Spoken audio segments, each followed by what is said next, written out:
petite désinfection des micros et on va passer donc à une nouvelle phase de notre débat de ce matin et je vais inviter nos intervenants à nous rejoindre en commençant par le président du Sénat, Gérard Larcher.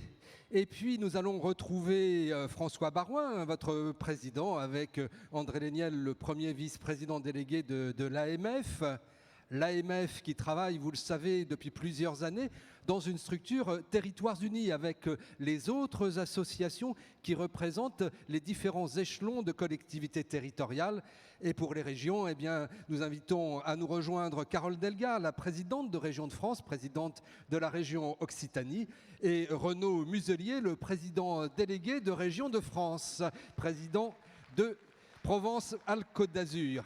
Et pour l'Assemblée des départements de France, eh bien François Sauvadet, qui en est le président. Installez-vous, Madame, Messieurs. Monsieur le Président du Sénat, je crois que vous êtes de ce côté. François Baroin, André Léniel, pour regarder et essayer, à partir de ce que nous avons entendu depuis le début de cette... C'est égal. Depuis le début de cette matinée, le début de ce congrès, sur les premières leçons de la crise et la nécessité de refonder les relations entre État et collectivités. François Baroin, je le disais, Territoires Unis, c'est cette structure qu'avec vos collègues, vous avez souhaité créer pour porter la parole des différents niveaux de collectivités, pour faire progresser les libertés locales. On a parlé ce matin d'agilité, on a parlé de proximité, il faut en trouver les conditions. Alors d'abord, d'où vient Territoires Unis? Ça vient d'une addition de propositions, de mesures que nous avions contestées, qui allait de la nationalisation de la taxe d'habitation à la réforme de l'APL, qui allait de la réduction des dotations, c'est-à-dire du devoir que l'État avait de rembourser à l'euro la suppression des impôts locaux, ce qu'il ne faisait pas, jusqu'à la mise en œuvre de ce qui a été appelé les contrats de Cahors, qui est en fait un encadrement de la libre administration des collectivités locales. Les départements, les régions, les communes étaient dans des discussions individuelles et solitaires face à l'État dans cette difficulté. La réforme de la taxe d'habitation, par exemple, a eu pour conséquence, non pas de la supprimer, mais de la nationaliser, de la financer par un déficit. Et comme les communes ont évidemment, et nous avons, l'AMF, apporté aux côtés du Sénat des revendications bien légitimes de compensation, la compensation s'est trouvée avec le foncier. Et résultat, le département a perdu son autonomie fiscale. À partir de ce moment-là et de ce constat, on s'est dit c'est pas possible. On ne peut pas continuer comme on le fait depuis 1982, de se faire des guéguerres, les régions contre les départements aux côtés des communes ou parfois en deçà, devant ou derrière, les intercommunalités aux côtés des communes mais pas très bien avec les départements, etc. Et nous avons pris une décision qui était historique, qui est probablement l'un des grands acquis de ce mandat, de créer une structure sous le parrainage du Sénat qui s'est appelée Territoires Unis. Et je veux à cette occasion rendre hommage aux prédécesseurs de François Sauvadet et de Carole Delga, c'est-à-dire Dominique Buchereau et Hervé Morin. Ça s'est ensuite passé à Marseille et nous avons lancé l'appel de Territoires Unis, qui est aujourd'hui, je pense, une chance pour l'État d'avoir un interlocuteur qui rassemble toutes les strates de collectivités locales et qui gère les politiques publiques, parfois au nom de l'État, c'est le cas des maires, et souvent au nom des compétences de ces collectivités territoriales, le développement économique, l'aménagement du territoire, le rayonnement, la définition des schémas par les régions, les politiques sociales d'accompagnement et de proximité au titre des départements. C'est donc une chance pour l'État, c'est une chance pour nous d'avoir une instance de discussion et c'est un outil pour la représentation nationale pour avoir l'effet de levier afin de proposer les bonnes solutions d'avenir, c'est-à-dire cette grande ambition de liberté locale que nous portons tous. Alors que vous portez tous et avec les demandes particulières de chaque échelon de collectivité. Carole Delga, je le disais, présidente de Région de France et présidente de la région Occitanie, avec un travail qu'a commencé votre association vers un livre blanc. Et on évoquait ce matin la gestion de la crise. Il y a l'après-crise et il y a tout le soutien à l'économie locale dans cette compétence que vous avez sur le développement. Oui, bonjour à toutes et bonjour à tous. Au niveau des régions, durant la crise sanitaire, l'ensemble des présidentes et des présidents de région se sont fortement mobilisés sur la question de l'approvisionnement des masques, mais Renaud Muselier y reviendra, mais également sur la mobilisation de crédits auprès des entreprises. Pour l'ensemble des régions de France, pour les 18, c'est quand même plus de 4 milliards de dépenses supplémentaires liées à la crise. Et nous sommes la part des collectivités locales qui avons vu notre situation financière le plus se dégrader. D'où c'est d'ailleurs un peu étonnant d'avoir une baisse de dotation dans le projet de loi de finances.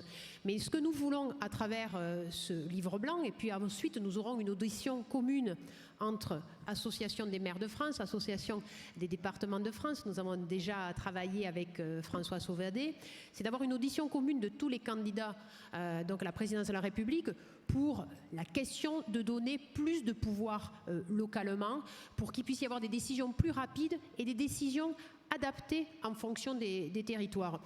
Ce ne sont pas des revendications d'un clan, c'est au contraire porter les revendications de nos concitoyens qui en ont assez des délais à rallonge des procédures et qui en ont assez d'une uniformité, alors que la réalité de vie en Côte d'Or, elle est différente de l'Ariège et elle est différente également des Bouches-du-Rhône.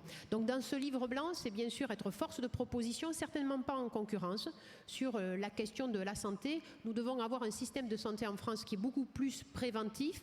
Et là, par exemple, les départements ont toute leur place sur l'éducation à la santé. Les régions, c'est l'investissement dans les hôpitaux. Faire en sorte aussi que le monde de l'entreprise soit mieux connu dans nos écoles, tout particulièrement dans nos collèges et dans nos lycées, pour la question de l'orientation, parce qu'on sait que c'est un facteur fort de déterminisme social quand dans un milieu modeste, et un des grands enjeux aujourd'hui, c'est de repérer les compétences, oui, c'est ça. Et pour répondre, de travailler sur l'emploi. Ce que je voulais finir de dire, c'est-à-dire que la question de l'orientation, c'est lutter contre le déterminisme social, donner la même information à tous les enfants, mais c'est aussi répondre aux besoins de nos entreprises qui manquent de main-d'œuvre. Et puis, les régions, elles sont à l'œuvre parce que les trains à hydrogène, quand ils vont circuler en France d'ici 3 ans, c'est parce que ce sont des présidents et des présidentes de région qui l'ont voulu. C'est nous qui avons dit, on va acheter les trains à hydrogène et on a su ainsi, ensemble, tous les présidentes et tous les présidents de région, l'imposer et au président de la République et à la SNCF. C'est la force de l'action, c'est la force des territoires. Alors, du côté des départements aussi, une demande que vous avez et qui est très forte, c'est de lutter contre les rigidités, de trouver plus d'agilité. C'est un mot qui est revenu plusieurs fois ce matin dans notre première séquence de débat. Oui, d'abord, je voudrais dire à François Baroin, c'est un moment sans doute émouvant pour lui, parce que c'est sa dernière réunion, son dernier congrès de président de l'AMF, et puis je voulais le saluer pour son engagement, parce qu'il a porté la voix des maires avec beaucoup de résolutions dans une période qui n'était pas facile, où on le voit bien, tous les élus locaux se sont sentis malmenés par les décisions qui ont été prises, et puis saluer, comme tu l'as fait, tous ceux qui ont été à l'origine de Territoires Unis en 2018, donc c'était à Marseille, et c'était une façon aussi de se retrouver pour dire ça suffit. Franchement, on s'est retrouvé dans une situation que vous avez tous vécue, vous aussi les maires, avec des moyens financiers qui sont contraints, c'est-à-dire que nous n'avons plus de marge de manœuvre, et je veux le redire à tout le monde, parce qu'on entend dire aujourd'hui que les droits de mutation fonctionnent bien, que les départements seraient dans une situation favorable. C'est une situation qui porte en germe une extraordinaire fragilité, je le dis à tous les maires de France. Demain, nous vivons une crise qui n'est pas à exclure, lourde, comme en 2008, les droits de mutation peuvent être réduits des 2/3. Et là, nous n'avons plus de marge de manœuvre financière, c'est-à-dire il n'y a plus d'amortisseur. Et quand vous avez parallèlement que des dotations qui vous sont versées, vous voyez bien le contexte budgétaire, le quoi qu'il en coûte, trouvera bien un jour ses limites. Et on voit bien qu'on sera appelé, nous aussi, à participer à la résolution de ce problème du quoi qu'il en coûte. Donc on est dans un contexte extrêmement fragile. Quand par surcroît on a vu que même pendant cette crise, qu'est-ce qui s'est passé? Il y a eu beaucoup d'incompréhension chez les élus locaux, mais d'incompréhension chez la population, avec des messages parfois contradictoires. Vous vous en souvenez, plus de masques, des masques. Aujourd'hui, on se dit, mais il n'y a pas de protection. Interrogez les élus locaux. Les gens ne savent même plus où il faut porter le masque, pas le porter. On dit, vous avez le permis de circuler ou pas. Vous avez... bref. Je crois que la leçon qu'il faut tirer de tout ça, c'est qu'il faut travailler avec les élus locaux. Et il faut territorialiser les mesures. Comme l'a dit Carole avec beaucoup de justesse, quand on parle de souplesse, quand on parle de réactivité, quand on emploie le mot d'agilité, c'est tout simplement tenir compte des situations diverses que nous vivons en France. On ne traitera pas le problème d'une pandémie, le problème économique, le problème social, le problème d'accompagnement des publics fragiles en Seine-Saint-Denis, que nous allons l'accompagner dans la Creuse. Donc je crois qu'il faut arrêter de considérer qu'on règle un problème en prenant la même toise pour régler toute la question, notamment des pandémies, mais pas que. Dans tous les domaines, il faut réapprendre la reconnaissance de la diversité comme une chance. Rendez-vous compte que dans un pays comme la France, qui est un grand pays, concentré aussi dans sa dimension urbaine, il a fallu une crise des gilets jaunes pour qu'on redécouvre tout simplement l'importance de chaque maire. Que le plus haut niveau de l'État dise « chaque maire compte ». Mais enfin, nous qui vivons dans les territoires ruraux, c'est bien que chaque maire compte. On sait bien que chaque conseil municipal compte et que c'est une chance pour la France. On a toujours dit qu'il y a trop de maires. Mais enfin, franchement, moi qui ai été l'élu député pendant 24 ans d'une circonscription de 343 communes, je mesurais la chance d'avoir les maires comme interlocuteurs. Donc il faut réinventer un nouveau dialogue avec l'État. Et on n'en peut plus de ces injonctions permanentes. Vous savez, simplement pour agir. Pour agir. Maintenant, il faut qu'on attende l'autorisation, qu'on passe contrat avec le gouvernement. Mais enfin, nous sommes des élus. Je crois qu'il faut reconstruire un dialogue responsable. Et il y a un mot qui manque de la part des hauts fonctionnaires, et puis pourquoi pas le dire aussi du gouvernement, c'est le mot confiance dans les élus locaux. Parce qu'ils pensent que la proximité, c'est une menace et ça s'éloignerait de l'intérêt général. Mais l'aspiration d'un peuple aujourd'hui, c'est qu'on règle ses problèmes. Et nous qui vivons au milieu, parce que c'est notre job, élus des collectivités locales, au lieu des habitants, il faut écouter le peuple plus clairement et ses élus locaux. Et moi, je pense qu'il faut restaurer les corps intermédiaires. De considérer que les corps intermédiaires sont une entrave à l'action, c'est une erreur de lecture considérable. Il faut réinventer un dialogue nouveau, c'est le but de Territoires Unis. On a commencé département de France, on a des débats avec les régions sur les compétences, on souhaiterait intervenir par exemple sur le commerce de proximité. On a eu le sentiment parfois, département de France, d'être empêché d'agir. Rendez-vous compte, dans une république, avoir le sentiment d'être empêché d'agir. On a un dialogue, on va continuer. Et le legs que tu nous laisses, François, sous l'autorité du président du Sénat, nous allons le faire vivre, mais avec responsabilité. Et aujourd'hui, à l'aune des présidentielles, notre devoir, à tous, maires, présidents de département et présidents de région, c'est non seulement de dire ce qui ne va pas, mais de se réunir ensemble pour dire voilà le chemin que nous voulons pour la France. Et voilà ce qui pourrait encore aller mieux. Je termine. Il y a certes le président de la République, mais j'ose dire aujourd'hui, à la veille du combat qui va se dérouler, qui est légitime, démocratique, oui, nous sommes la France, maire de France, département de France, région de France, et il faudra préparer l'avenir avec nous, pas sans nous.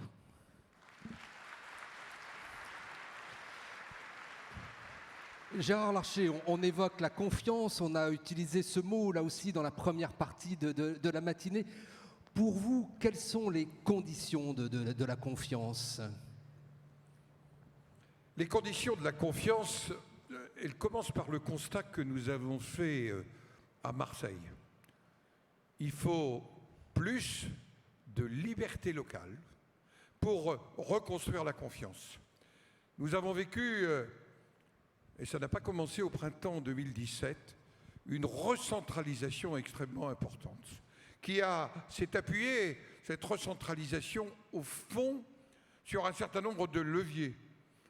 Les maires qui sont ici et qui étaient élus en 2014, qui ont eu le mandat le plus difficile entre 2014 et 2020, ont d'abord constaté une baisse extraordinaire, exceptionnelle, de leur dotation, comme les départements, comme les régions.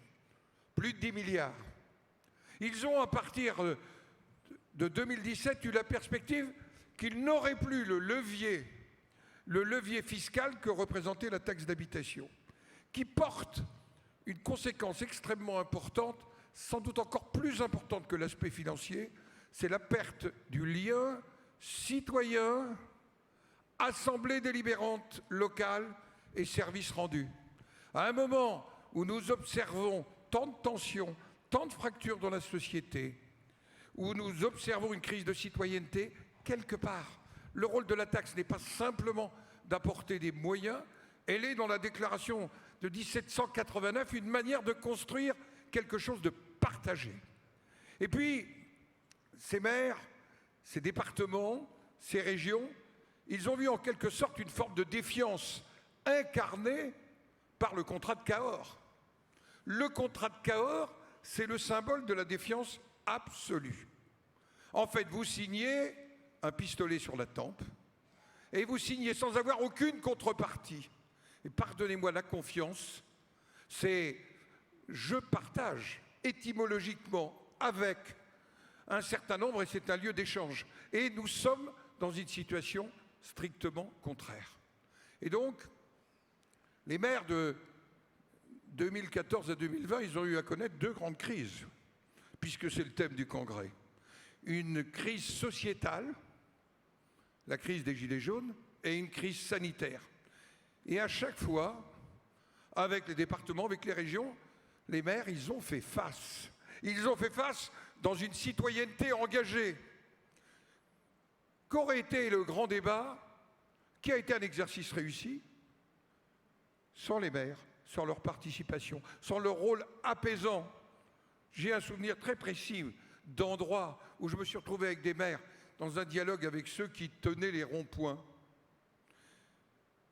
Qu'aurait été la crise sanitaire, les centres de vaccination, s'il n'y avait pas eu ce travail en complémentarité, communes, départements, régions, mais aussi État. Car je n'oppose pas l'État à territoires unis. L'État, nous avons besoin d'un État local fort. Nous avons besoin d'un État local puissant. J'entendais tout à l'heure un intervenant parler de la situation en matière de santé sur le territoire. Il faut que le préfet de département retrouve l'autorité sur les services de l'État. Et alors, on aura un dialogue de confiance en proximité. Je le dis vraiment avec engagement pour nous au Sénat, dans la diversité de ce que nous sommes, mais parce que nous tirons de notre légitimité des 550 000 élus territoriaux de ce pays, nous avons le sentiment que pour relever ce pays, pour relever les défis, si on n'utilise pas le levier des collectivités territoriales, on n'y arrivera pas. Vous êtes un extraordinaire puzzle, les maires. J'ai été des vôtres, de 35 000 pièces, où il n'y a pas la pièce plus petite ou la plus grande, de 35 000 pièces qui, en métropole et dans les Outre-mer, n'oublions pas les communes des Outre-mer, du rôle qu'elles jouent particulièrement, qui assumaient et qui assuraient la cohésion de notre pays. Voilà comment je ressens les choses. Sur les conditions de la confiance. Merci, Monsieur le Président du Sénat. André Léniel, la confiance, bien sûr, les relations financières sont au centre et tous les précédents intervenants ont évoqué cet aspect qui vous tient à cœur. Il est évident que la perte de l'autonomie financière et fiscale, perte quasi totale depuis un certain temps pour les régions, perte maintenant quasi achevée pour les départements à la suite de la réforme de la taxe d'habitation et un recul considérable pour l'autonomie financière et fiscale des communes et de leurs intercommunalités, fait qu'aujourd'hui, nous sommes dans la dépendance du bon vouloir de l'État. Nous n'avons plus de ressort fiscal. Et donc, si demain, l'État décide de resserrer les robinets, alors nous nous trouvons dans une incapacité à assumer nos missions. Non pas pour les missions, mais pour nos concitoyens. Et je crois que c'est le recul le plus fondamental en termes de décentralisation. C'est ce qui... Ça me rappelle Camus qui disait « Si vous privez le travailleur de son pain, que lui reste-t-il de liberté ?» Mais si nous privons les collectivités territoriales de leur capacité financière, de leur capacité à ajuster aux besoins de nos concitoyens leurs finances, que leur reste-t-il de liberté ? Donc les conditions des libertés locales, commencer par les finances. Il n'y a pas de liberté sans les moyens de la liberté. Et c'est évidemment en nous étouffant sur le plan financier et fiscal qu'on recentralise massivement. Parce que, mes chers collègues, ne nous y trompons pas. Quand on dit on supprime la taxe d'habitation, certes, mais en réalité, on ne supprime pas l'impôt, on nationalise l'impôt. Car les 23 milliards que représente la taxe d'habitation, elles sont maintenant financées par l'impôt qui est perçu sur l'ensemble de nos concitoyens. Donc ça a été une autre redistribution, et une autre redistribution très injuste, parce que les 30% de ceux qui ne payaient pas la taxe d'habitation, c'est-à-dire les plus modestes, ils n'ont rien gagné. Par contre, les 20% qui sont la tranche qui paye encore une partie, eux, ils ont beaucoup gagné. Et donc, en réalité, ça a été injuste, ça a creusé les hectares entre les moins favorisés et ceux qui ne sont pas forcément des riches, mais qui sont moins défavorisés. Et la question de la contractualisation, on évoquait les contrats de Cahors, mais aussi aujourd'hui, eh bien, dans cette relation État-collectivité dont on parle depuis le début du Congrès, cette façon d'avancer par des appels à projets ou manifestations d'intérêt. Nous avons vu hier, d'ailleurs, dans la journée Outre-mer, vraiment la voix unanime des représentants des Outre-mer nous disant « mais on ne peut pas y arriver ». On nous dit, vous devez répondre à des appels à projets, à des appels à manifestations d'intérêt. Vous avez 2 mois pour remplir le dossier. Mais avec quelle ingénierie? Avec quel service? Avec quelle possibilité? Et à nouveau, ça accroît les écarts entre ceux qui ont des moyens humains, et donc souvent qui vont de pair avec des moyens financiers, et l'immense majorité de nos collègues. Ça a été dit pour l'outre-mer, mais nous savons tous que c'est vrai aussi en métropole, qui sont hors d'état en 2 semaines, 4 semaines, 12 semaines, de répondre à des dossiers d'une épaisseur faramineuse parce qu'ils n'ont pas les moyens humains pour le faire. Et donc aujourd'hui, nous avons un système qui non seulement est fondamentalement recentralisateur, puisque c'est l'État qui décide sur quoi les appels à projets sont faits. Et donc si vous n'êtes pas dans la bonne case, vous n'avez rien. Il y avait un très bel exemple qui nous a été donné hier par le président des maires de La Réunion. Il a dit, moi, l'urgence absolue dans ma ville, c'est le cimetière. Pardonnez-moi, c'est pas ce qu'il y a de plus glamour, hein. Le maire de Petite-Île à La Réunion. Mais on sait bien les uns et les autres que c'est un problème fondamental, c'est un problème de civilisation. Comment enterrer dignement nos mères? C'est un problème parfois aussi de salubrité. Et des mois, on me dit, ah bah vous avez le droit, si vous voulez faire un aéroport, peut-être que vous aurez des aides. Mais si vous voulez mettre les 5 millions nécessaires pour avoir un nouveau cimetière, vous n'aurez rien. Mais au nom de quoi l'État décide ce qui est la priorité absolue pour une de nos communes? Mais ça vaut pour les départements, ça vaut pour les régions, ça vaut pour l'ensemble des collectivités qui sont ici représentées. Donc la recentralisation, ce n'est pas un mot vain, c'est une réalité vécue au quotidien par l'ensemble de nos concitoyens et à travers, bien entendu, chacune et chacun des élus qui les représentent. Donc, Territoires Unis, c'est la volonté, c'est une double volonté. C'était la volonté de répondre à une situation qui a été évoquée, je ne vais pas y revenir, où nous étions plus ou moins brutalisés, entre guillemets. Mais c'est aussi et surtout le fait que l'État a la fâcheuse habitude de vouloir diviser pour régner. Et donc, un coup, on joue les départements contre les régions contre les intercos ou contre les métropoles, etc., etc. Et le fait d'être assemblé, ça permet qu'on évite que ce soit l'État qui décide qui il privilégiera par rapport à d'autres, étant entendu que la fois d'après, ça peut être exactement l'inverse. Et donc, c'est aussi la volonté, dans notre unité, dans notre capacité collective de proposition, à faire que la décentralisation soit le maître mot, cette grande liberté locale de respiration que nous attendons les uns les autres, soit le maître mot des quelques mois devant nous, mais surtout des années à venir. Merci André Léniel. Alors on a évoqué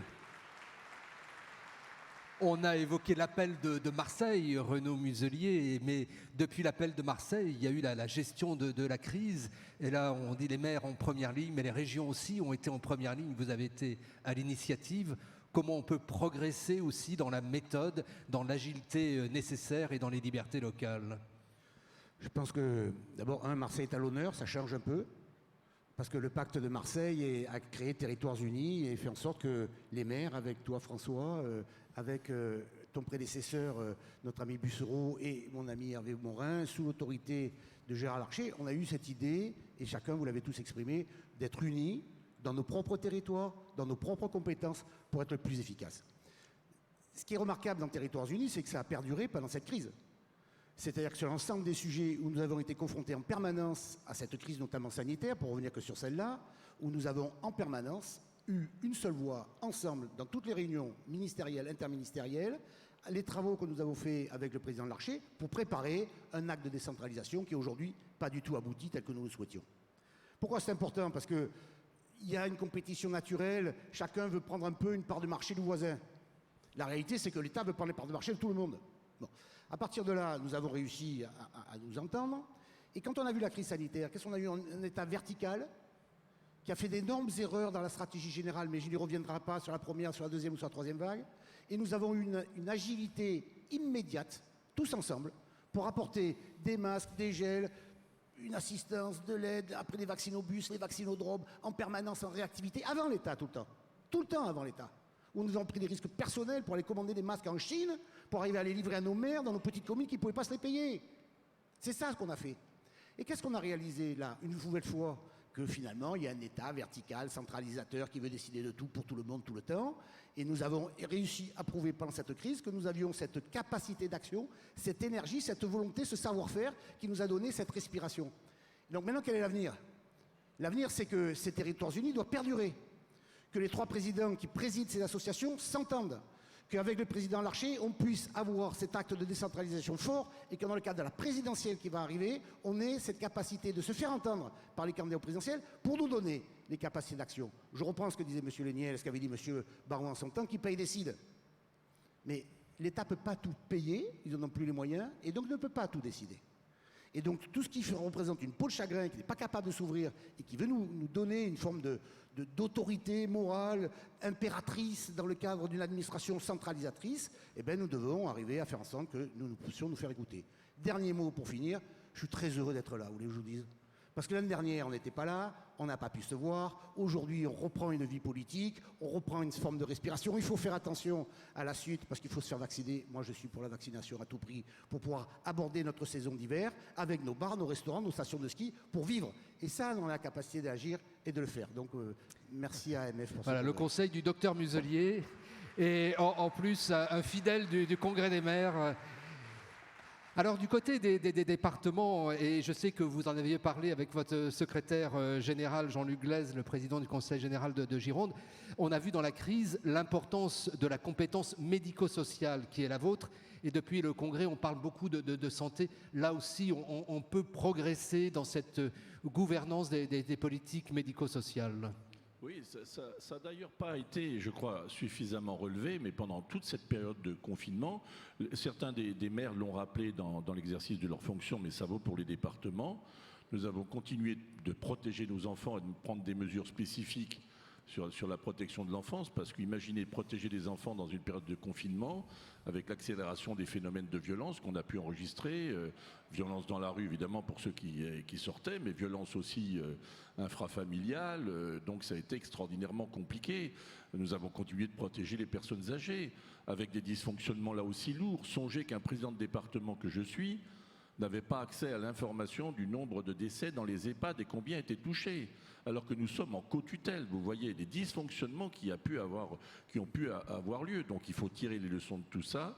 Nous avons continué de verser toutes les prestations, le RSA, toutes les aides sociales, continuer d'aller à domicile. Et imaginez apporter son soutien à domicile à des personnes confinées.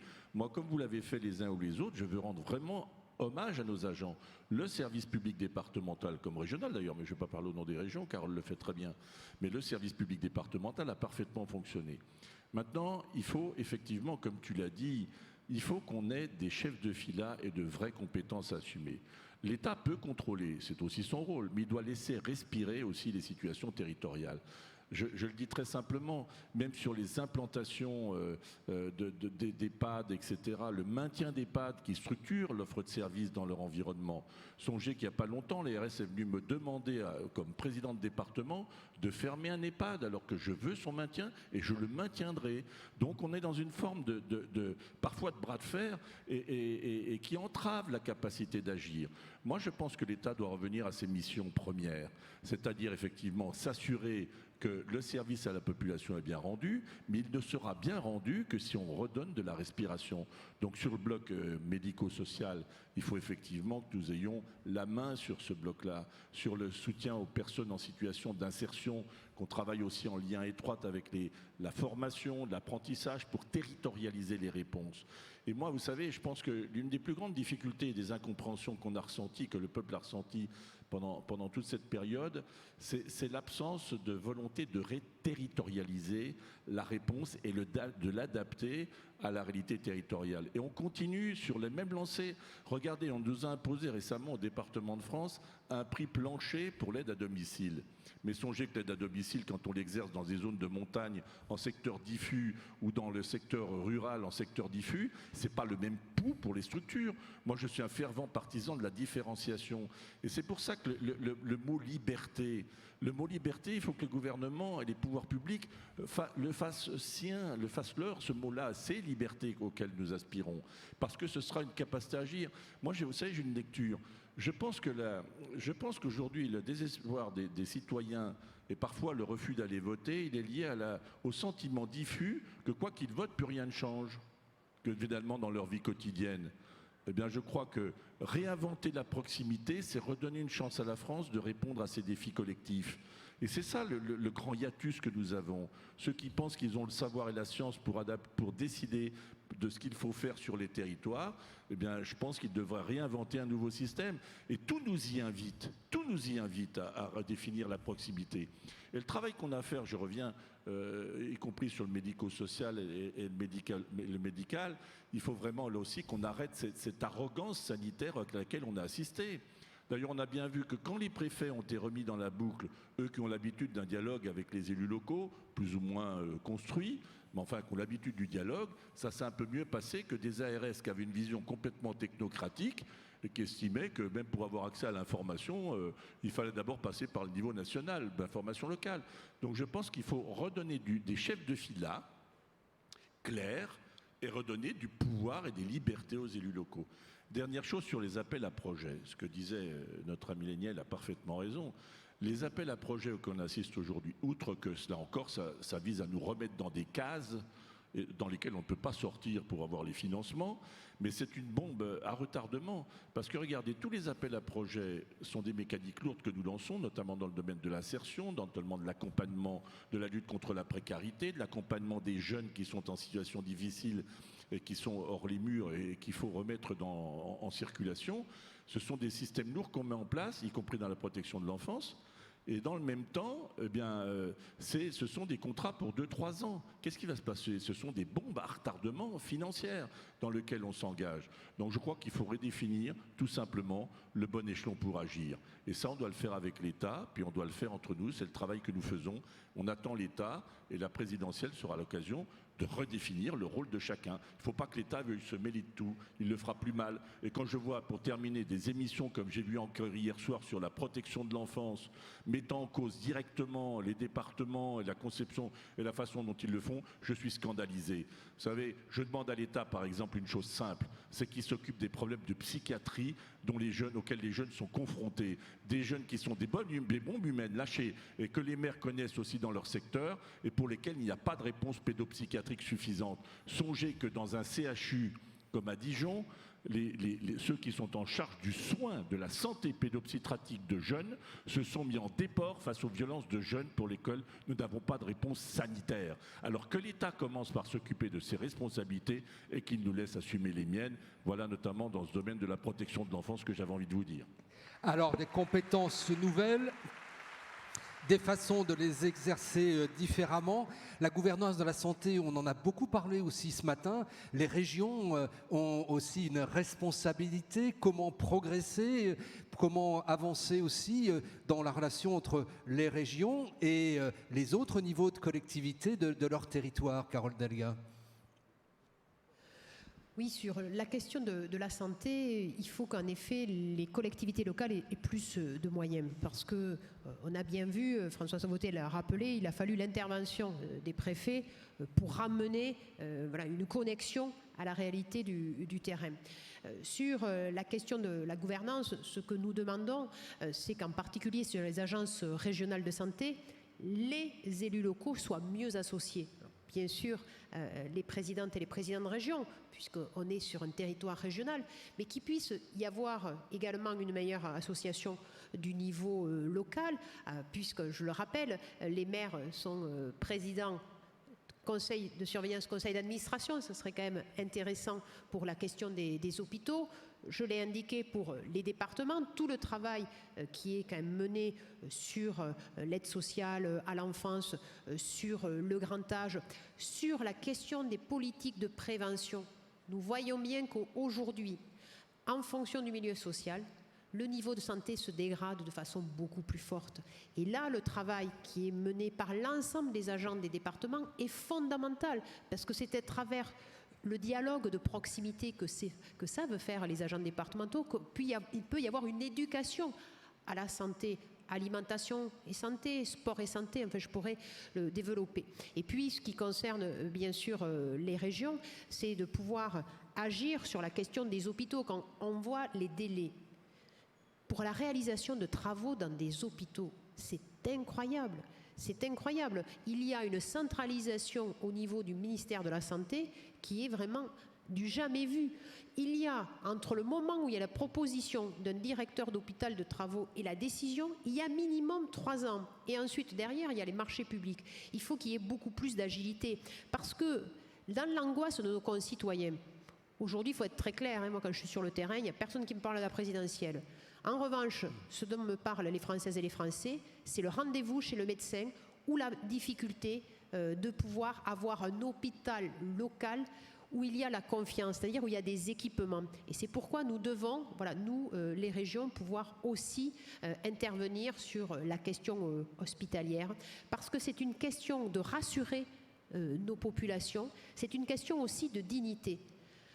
Aujourd'hui, en France, il y a une angoisse pour le lendemain, à cause de la crise sanitaire, à cause de la crise climatique. Et nous devons donner l'accès à la santé. Nous devons donner vraiment une plus grande souplesse, que ce soit pour l'échelon communal, l'échelon départemental et l'échelon régional. C'est absolument indispensable.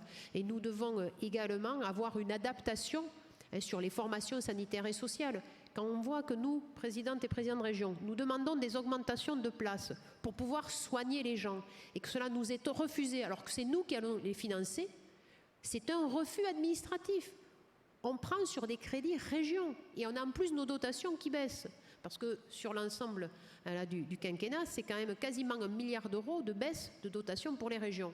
Et bien malgré cela, où on finance nous-mêmes ces places, on nous les refuse. Alors que c'est nous qui connaissons les réalités des terrains. Parce que pour les maisons de retraite où les départements agissent, il y a besoin de personnel formé. Pour les centres, par exemple, communaux d'action sociale, où il y a besoin d'infirmiers, d'infirmières, ce sont également les régions qui financent. Donc il faut avoir beaucoup plus de pouvoir sur la question de la santé au niveau local, parce que c'est une question de dignité, c'est une question de confiance dans l'avenir. Et quand un peuple n'a pas confiance dans l'avenir, c'est la République qui est en danger. Et notre bien commun à tous, les maires, les élus locaux, c'est notre République. C'est ce qui assure la France, son avenir et son devenir. Merci Carole Delga. Monsieur le Président du Sénat, Gérard Larcher, alors concrètement, quelles sont les modalités pour progresser dans les libertés locales? On en voit la nécessité. Comment on passe très concrètement à l'action? Quelles modalités vous envisagez? D'abord, dans les constats qui viennent d'être faits, il faut qu'on trouve le bon échelon pour agir. La seconde des choses, c'est que la verticalité, c'est l'inverse de la contractualisation dont nous voulons. Et je voudrais vous parler quand même des appels à projets, et des appels à projets dont j'ai constaté que près de 25 000 communes de ce pays étaient en fait exclues de ces appels à projets. La troisième des choses, je voudrais le dire à Carole Delga, dans l'ensemble des visites que je fais sur le terrain, le premier sujet qui était sorti d'ailleurs du grand débat, c'est la question de la santé, est la question de la démographie médicale sur le territoire. Aujourd'hui, nous avons des maires qui ne savent pas demain quelle sera la réponse de santé très concrète de médecins, de paramédicaux, de professionnels de santé sur le terrain. Et je dois dire que ce sujet-là, il faudra qu'on le traite un jour en sortant de nos schémas habituels. Parce que je vois des départements faire des trésors, je pense à la Saône-et-Loire et à d'autres, qui aujourd'hui ont des médecins salariés. La vraie réponse aujourd'hui, elle est une réponse qui serait une réponse partagée entre le terrain et un certain nombre de décisions qui appartiennent aux régaliens. C'est un vrai sujet sur lequel nous devrons le traiter. Un mot pour répondre à votre question. J'ai ici une des rapporteurs de la loi 3DS et d'engagement et proximité, Françoise Gatel, la présidente de la commission. Voilà.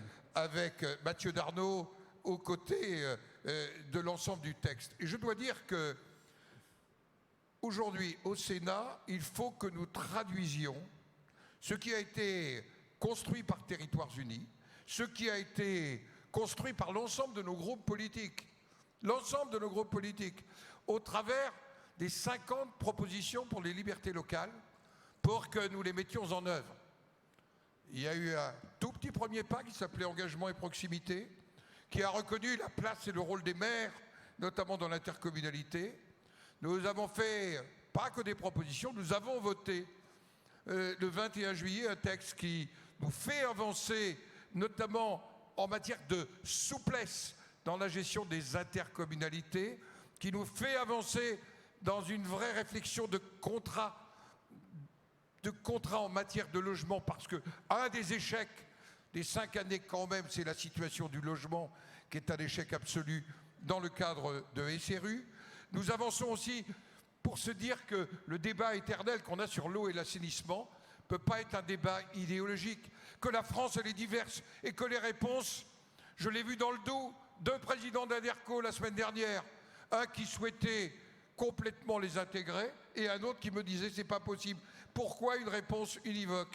Enfin, ça a été évoqué pour les départements, la question du médico-social, la double ou la triple tutelle, quand on y ajoute d'autres, c'est impossible. Et je pense que si nous ne donnons pas aux régions au moins la coprésidence, pas simplement du conseil de surveillance, mais des décisions en matière de santé, qui devront travailler avec les départements d'ailleurs, en lien avec les communes, eh bien nous n'avancerons pas. Alors il y a un principe qui s'appelle la subsidiarité. Mais derrière tout ça, si on ne reconnaît pas demain, et c'est une des propositions, et j'ai bien lu le dernier éditorial de François Baroin, je voudrais lui rendre hommage pour son action, quand il dit, au fond, le compte n'y est pas. C'est le début de son éditorial. Il va falloir que nous poursuivions au-delà des échéances démocratiques, que nous mettions la clause de compétence générale de la commune dans la Constitution. Il va falloir qu'en matière d'autonomie financière, le principe qui décide paie et qui paie décide soit vraiment dans les faits. Et c'est autour de ça, je l'ai dit à Montpellier à l'invitation de Carole Delga, c'est autour de ça que le Sénat, me semble-t-il, se positionnera fidèle au principe de représentation des collectivités locales, mais parce que, mes chers amis, le pays ne va pas bien. Nous devons, plutôt que le fracturer, le rassembler. Quand j'entends ceux qui sont, j'allais dire, les sommeurs de fractures, j'ai envie que nous soyons, pardonnez aux vétérinaires, des réducteurs de fractures. Et les premiers des réducteurs de fractures, ce sont les 550 000 élus territoriaux de ce pays. Mais si on n'utilise pas la confiance dans l'intelligence territoriale, alors on n'y arrivera pas dans ce pays. Voilà le message que je voulais apporter comme président du Sénat, aux côtés de Territoires Unis. Nous avons besoin de votre unité, parce que votre unité, c'est votre force. L'unité, c'est pas l'uniformité. On peut débattre, on peut avoir parfois des approches qui soient différentes, mais en étant ensemble, quelque part, on contribuera au retour de la confiance. Merci, Monsieur le Président du Sénat. Merci, Madame la Présidente de Région de France, le Président de l'Assemblée des départements. Eh bien, de ces libertés locales, nous allons continuer à débattre jusqu'à jeudi. François Baroin, André Léniel. Merci à tous. Et donc, cet après-midi, on se retrouve avec plusieurs séquences. On parlera de Paris 2024, on parlera aussi d'initiatives de Jean-Marc Ayrault sur la lutte contre la mémoire de l'esclavage, et puis bien évidemment l'Assemblée statutaire et la présentation par les candidats à la présidence. Mesdames, Messieurs, à tout à l'heure.